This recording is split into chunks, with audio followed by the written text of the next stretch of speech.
जय हिंद दोस्तों। आज से हम लोग कॉर्पोरेट अकाउंटिंग में एक नया चैप्टर पढ़ना स्टार्ट करेंगे जिसका नाम है वैल्यूएशन ऑफ शेयर, अर्थात अंशों का मूल्यांकन कैसे किया जाता है। यह चैप्टर इस समय बीकॉम थर्ड ईयर की पढ़ाई करने वाले, कानपुर यूनिवर्सिटी से थर्ड ईयर की पढ़ाई करने वाले स्टूडेंट्स के लिए बहुत ही महत्वपूर्ण है, क्योंकि यहाँ से रिलेटेड एक 15 नंबर का क्वेश्चन डेफिनेटली पूछा ही जाएगा। और बीकॉम फोर्थ सेमेस्टर के स्टूडेंट्स जब पढ़ेंगे कंपनीज अकाउंटिंग, तो वहाँ पर उनको valuation of share and goodwill पढ़ना होगा। तो आज से स्टार्ट करेंगे वैल्यूएशन ऑफ शेयर।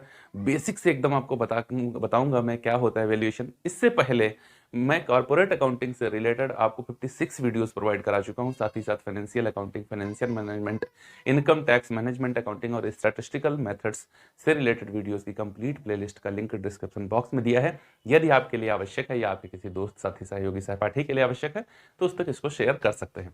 तो चलिए स्टार्ट करते हैं। आज से हम लोगों को पढ़ना है हमारा नया चैप्टर जिसका नाम है वैल्यूएशन ऑफ शेयर, अंशों का मूल्यांकन। देखिए, अंशों का मूल्यांकन करने की कोई एक निश्चित पद्धति ऐसी नहीं है जिससे इसका मूल्यांकन कर दिया जाए और कहें कि ऐसे कोई हर कहीं पर इसका यूज कर लो, वैल्यू एक ही जैसी आएगी। मतलब कोई सटीक वैज्ञानिक तथ्य नहीं है, मतलब कोई साइंटिफिक मेथड इसका नहीं है। लेकिन इसका मतलब ये कतई नहीं है कि मूल्यांकन नहीं किया जा सकता, मूल्यांकन किया जाता है। तो इससे पहले जानने की मेथड्स क्या हैं, उससे पहले अंशों का मूल्यांकन आखिर क्या होता है। तो जब बात करेंगे वैल्यूएशन ऑफ शेयर्स की, तो इसका तात्पर्य है अंशों का एक वह निश्चित मूल्य ज्ञात करना जिससे कि या जिस मूल्य पर अंशों का क्रय, विक्रय, हस्तांतरण या हस्तांकन आसानी से किया जा सके, बिना किसी पक्ष को नुकसान पहुंचाए। क्रय विक्रय तो आप समझते हैं। हस्तांतरण और हस्तांकन में क्या अंतर होता है? हस्तांतरण का मतलब होता है, ट्रांसफर का मतलब होता है जब किसी व्यक्ति ने कंपनी के शेयर्स खरीदे हैं और अब वह व्यक्ति अपना यह स्वामित्व किसी दूसरे व्यक्ति को हस्तांतरित करना चाहता है। विद कंसिडरेशन मतलब उससे पैसा ले लेगा और शेयर्स उसको ट्रांसफर कर देगा। तो इस प्रोसेस को कहा जाता है ट्रांसफर ऑफ शेयर्स। जबकि ट्रांसमिशन ऑफ शेयर्स मतलब अंशों का हस्तांकन का तात्पर्य है, मान लो मिस्टर ए ने किसी कंपनी के शेयर्स को ओन्ड किया था, परचेज किया था, फिर उसके बाद मिस्टर ए की डेथ हो जाती है और उस समय तक वो शेयर्स मिस्टर ए के नाम से ही रजिस्टर्ड थे। तो उनका जो वैधानिक उत्तराधिकारी होगा उसके नाम कंपनी वह शेयर्स खुद पर खुद ट्रांसफर कर देगी। इस प्रोसेस को कहा जाता है हस्तांकन अर्थात ट्रांसमिशन। मतलब ट्रांसफर में एक व्यक्ति से दूसरे व्यक्ति को हस्तांतरित किए जाते हैं और ट्रांसमिशन में एक शेयर होल्डर के वैधानिक उत्तराधिकारी को उसके शेयर्स का हस्तांतरण कर दिया जाता है। तो अंशों का एक ऐसा मूल्य ज्ञात करना जिस पर उनको इजीली परचेज किया जा सके, सेल किया जा सके, ट्रांसफर किया जा सके या ट्रांसमिशन किया जा सके, उसी वैल्यू को जानने के लिए हम लोग क्या करते हैं, वैल्यूएशन करते हैं। किसका वैल्यूएशन करते हैं? तो शेयर्स का वैल्यूएशन करते हैं। वैल्यूएशन ऑफ शेयर्स, अंशों का मूल्यांकन किया जाता है।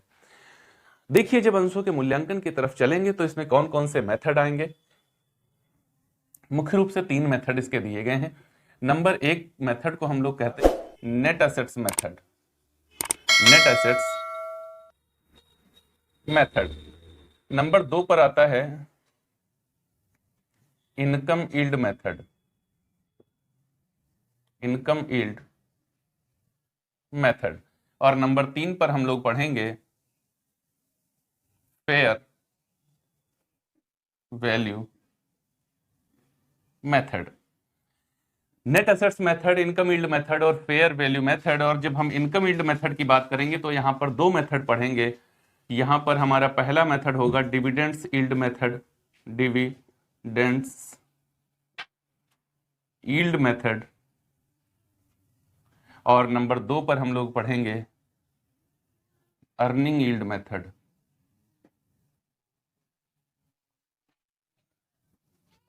तो ये इतना हम लोगों को पढ़ना होगा वैल्यूएशन ऑफ शेयर में। Net assets method, income yield method, fair value method. Okay, अब देखो, जब हम नेट एसेट्स मेथड में आएंगे तो यहां पर हमको शेयर्स का जो वैल्यू पता चलेगा उस वैल्यू को कहा जाता है इंट्रिंसिक वैल्यू। Intrinsic value. जब इनकम यील्ड मेथड में आएंगे तो चाहे ये वाला मेथड हो और चाहे ये वाला मेथड हो, आपको जो वैल्यू पता चलेगा शेयर का वो होगा मार्केट वैल्यू। क्या पता चलेगा? अंशों का बाजार मूल्य क्या होता है। और यहां जब फेयर वैल्यू में आएंगे तो आपको पता चलेगा अंशों का एवरेज वैल्यू क्या है, एवरेज प्राइस या एवरेज वैल्यू क्या है शेयर का। ये हम लोग 3 कंडीशन में पढ़ेंगे। अब देखो शेयर का वैल्यू होता कौन कौन सा है। शेयर की वैल्यू की बात करेंगे तो एक शेयर की वैल्यू आपने सुनी होगी जिसको कहते हैं पार वैल्यू, सम मूल्य। प्रिंट वैल्यू क्या होती है, ये प्रिंट वैल्यू, पार वैल्यू या फिर सम मूल्य जिसको कहते हैं, ये क्या होता है।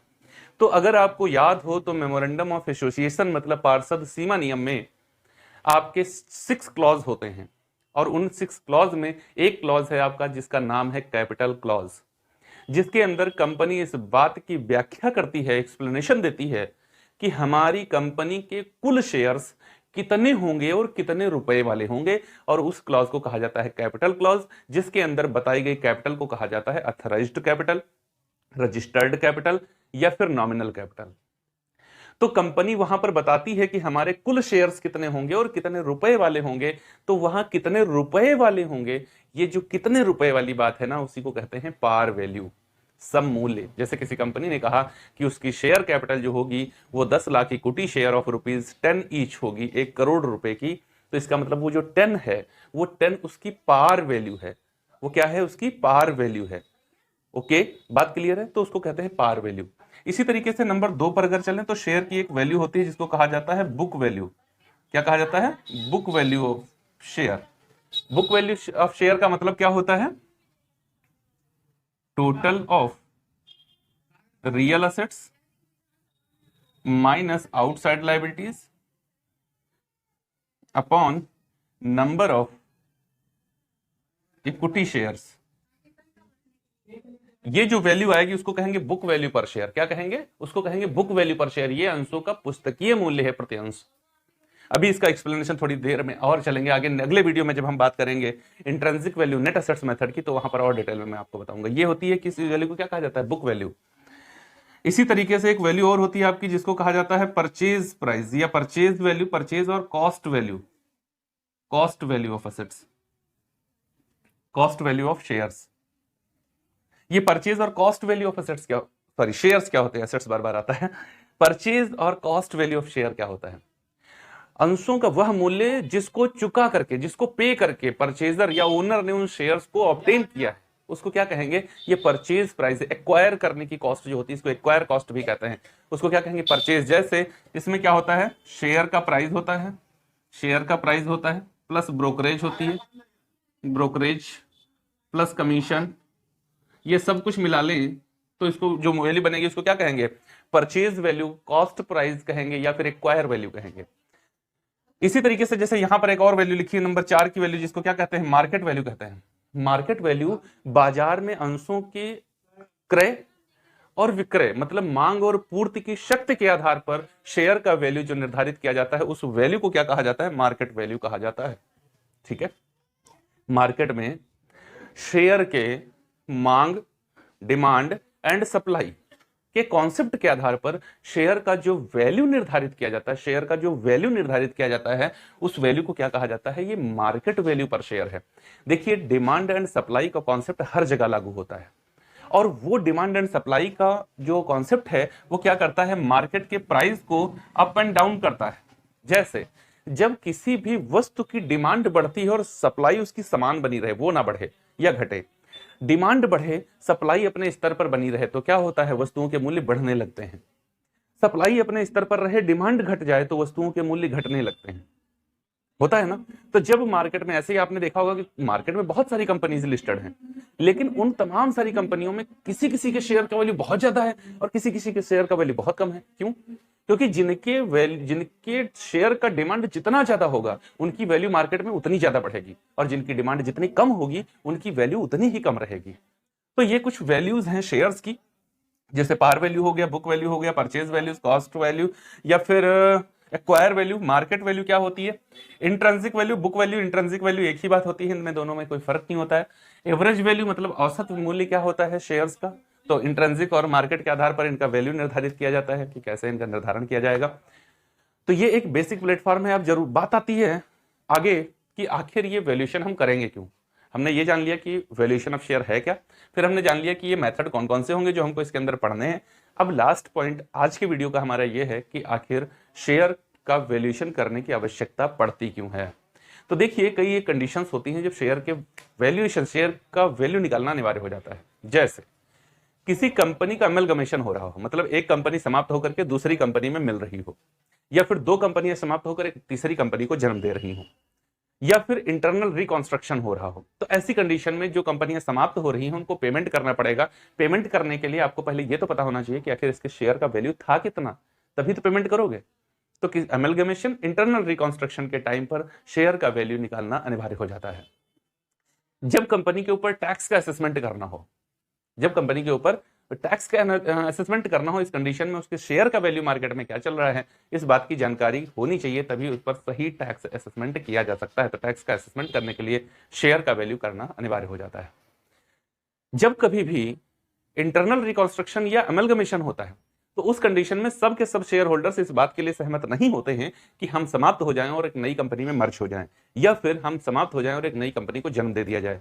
तो जो नहीं संतुष्ट होते हैं वो असंतुष्ट अंशधारियों का भुगतान करने के लिए, जो सेटिस्फाई नहीं है इस डिसीजन से, उनका पेमेंट करने के लिए, भैया उनको क्या कहता है, अपना पैसा लो, अपने घर को जाओ, नहीं संतुष्ट हो कोई बात नहीं, क्योंकि आप माइनॉरिटी में होते हो, मेजोरिटी जानना चाहती है।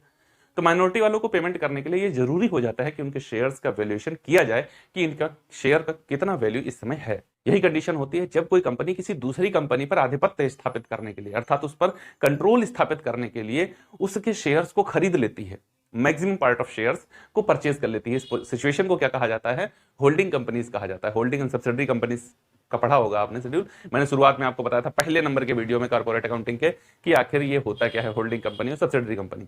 जब कोई कंपनी किसी दूसरी कंपनी पर चाहती है कि इसकी डिसीजन मेकिंग पावर मेरे पास आ जाए, मतलब डिसीजन इसके यहाँ लिए जाए और लेगा कौन, मैं, तो फिर ये कैसे संभव है, अगर उसके ज्यादा एक बड़ी लॉट शेयर्स की आपके पास आ जाए, तो जब वहां डिसीजन लिए जाएंगे तो आपके शेयर होल्डर्स ज्यादा होंगे, जो आपके शेयर होल्डर्स चाहेंगे वही डिसीजन हो जाएगा। इसका मतलब जो आप चाहेंगे वही आपके शेयर होल्डर्स चाहेंगे और वही डिसीजन हो जाएगा, तो डिसीजन मेकिंग पावर आपके पास आ जाएगी। बस इस सिचुएशन में जो क्या किया जाएगा, जो उन शेयर होल्डर, आप शेयर्स को परचेज करोगे ना, तो उन शेयर होल्डर्स को पेमेंट करने के लिए आपको वैल्यूएशन करना पड़ेगा शेयर्स का, कि इस समय उन शेयर्स का वैल्यू कितना है, मुझे कितना इसको पे कर देना चाहिए, कितना इसको पे करने में मेरा नुकसान नहीं है। तो ये वो सिचुएशंस हैं जब आपको ये पता होना चाहिए कि शेयर्स का जब हमको शेयर्स का वैल्यूएशन करना कंपलसरी हो जाएगा, अनिवार्य हो जाएगा। तो ये वो कंडीशंस हैं जहां पर आपको कैलकुलेशन करना पड़ेगा, वैल्यूएशन करना पड़ेगा शेयर्स का।